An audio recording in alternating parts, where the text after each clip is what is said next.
মাজারে হামলা হলো, কারা মন্দিরে হামলা করলো, কোথায় ছিল প্রশাসন, কোথায় ছিল পুলিশ?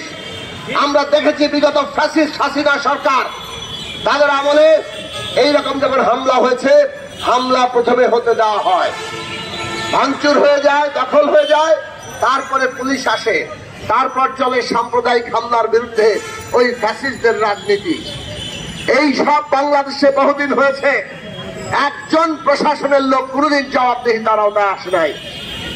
আজকে অন্তর্বর্তী সরকারকে আমরা বলবো, এইটা প্রশাসনের গুরুত্বপূর্ণ দায়িত্ব যে বাংলাদেশের নাগরিকদের জানমালের হেফাজত করা, তাদের যে বিশ্বাস এবং জীবন চর্চা তার হেফাজত করা।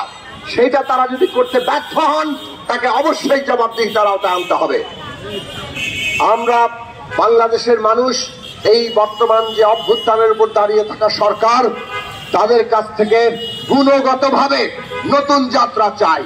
একই জিনিস চলতে থাকবে, সেটা আর খুব বেশি দিন মানুষ কিন্তু নেবে না। সুতরাং আপনাদেরকে যেখানে যে ভূমিকা, কঠোরভাবে নীতিগত অবস্থানকে বাস্তবায়নের জন্য কঠোর অবস্থান নিতে হয়, সেটা নিতে হবে। বাংলাদেশের জনগণ আপনাদের সাথে আছে, বাংলাদেশের ছাত্র তরুণ জনতা, শ্রমিক মেহনতি মানুষ বাংলাদেশের এই যাত্রার সাথে আছে।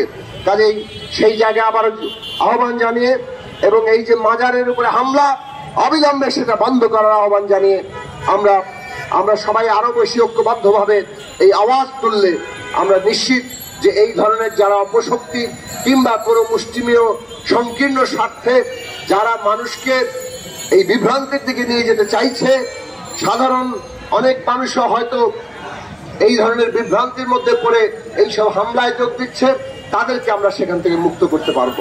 আপনাদের সবাইকে ধন্যবাদ। এই সমাবেশের সাথে আমি আমার পূর্ণ সংহতি আমাদের দলের পক্ষ থেকে ঘোষণা করছি। ধন্যবাদ সাকিব ভাইকে। আমাদের এখানে সংহতি জানিয়ে আরো উপস্থিত আছেন দয়াল বাবা মোতালেব শাহ মাজারের ভক্ত আশেকানগণ। আমাদের এখানে উপস্থিত আছেন মাসুমিয়া দরবার শরীফের জনাব রমজান রেয়া মাসুমি। আমরা সময় সংক্ষিপ্ততার কারণে আসলে সকলের বক্তব্য গ্রহণ করাটা আসলে আমাদের পক্ষে সম্ভব হচ্ছে না, কারণ আমাদের গণপ্রতিরোধ যাত্রাটি শুরু করতে হবে। কিন্তু আমরা আসলে একটা জিনিস ভাবতে চাই, আমরা যেটা দেখেছি এই গণ অভ্যুত্থানে নারী এবং পুরুষের সমান অংশগ্রহণ ছিল, এবং পুরোটা গণ অভ্যুত্থানে নারীরা যদি না নামতেন এই গণ অভ্যুত্থান হতো না, কখনোই হতো না, মুক্তিযুদ্ধ হতো না, গণ অভ্যুত্থানও হতো না। কিন্তু আমরা একটা জিনিস দুঃখের সাথে দেখছি সব জায়গাতেই, সব জায়গায় বেটাদের ক্লাব, সব জায়গায় খালি পুরুষেরাই থাকেন, পুরুষেরাই